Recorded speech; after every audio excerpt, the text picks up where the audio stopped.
Good morning, students. Myself Vijendra Chauhan from Shri Narayana Vidyalaya Kahan, and I am your science teacher. And today we are doing chapter 6 of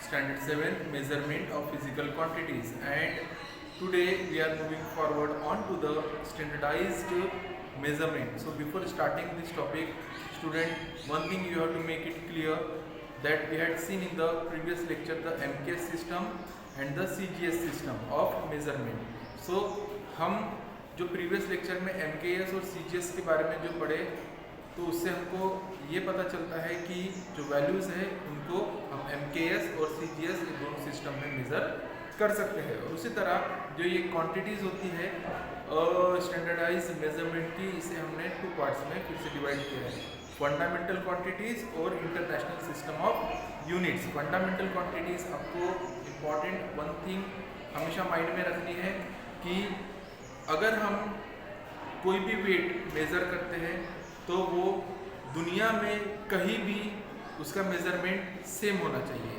means ऐसा नहीं है कि हम कोई चीज़ महाराष्ट्र से purchase कर रहे हैं 1 kg, तो वो उत्तर प्रदेश में जाकर ½ kg हो जाएगा, या फिर हमने जम्मू कश्मीर से 1 लीटर ऑफ ऑयल परचेस किया है तो केरल में वो 1 लीटर का ½ लीटर हो जाएगा, ऐसा ना हो।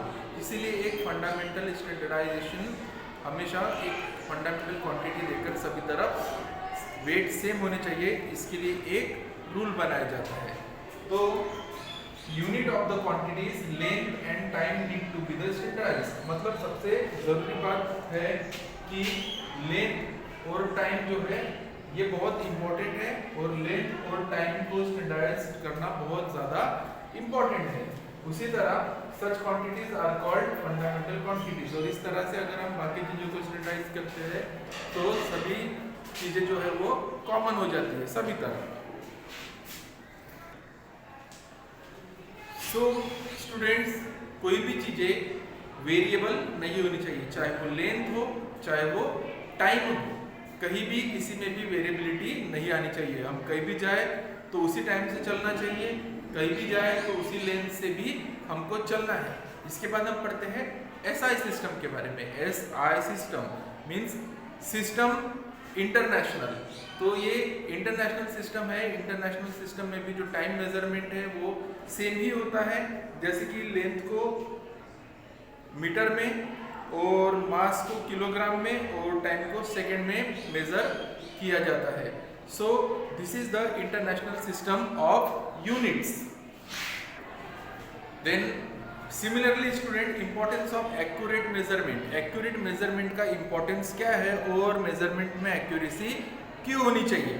देखिए, अगर हमको कोई जैसे क्लॉथ मेज़र करना है, या फिर हमको कोई 5 सेंटीमीटर की लाइन मेज़र करनी है, या हमको रोड मेज़र करना है, तो एक चीज़ हमको ये याद रखना है कि कोई तो भी ऐसा इक्विपमेंट या फिर इंस्ट्रूमेंट होना चाहिए जिससे हम सभी चीज़ों को एक्यूरेटली मेज़र कर सकते हैं। जैसे कि मैंने आपको मैथ्स में अगर होमवर्क दिया कि इक्विलैटरल ट्रायंगल बनाइए जिसका लेंथ 5 सेंटीमीटर होना चाहिए, तो उसके लिए आपको क्या करना पड़ेगा? आप स्केल लोगे और स्केल से 5 सेंटीमीटर मेज़र करोगे, और तब आपका जो ट्रायंगल है वो इक्वल बनेगा पूरे क्लास में सभी स्टूडेंट्स का। क्यों? क्योंकि सभी के पास जो स्केल थी वो सेम थी और सभी पर स्केल्स पर यूनिट इक्वली लिखे गए थे। तो यही सिस्टम चलता है पूरे दुनिया में, और इसी को हम एक्यूरेट मेजरमेंट कहते हैं। और उसी तरह अगर हमको वेट को मेज़र करना है, मीन्स अगर हमको kg काउंट करना है, kg means for example if you are buying 1 kg of the sugar, अगर आप 1 किलो शक्कर परचेस कर रहे हो तो वो 1 kg ऑफ शुगर कहीं और जाकर ½ kg नहीं होना चाहिए।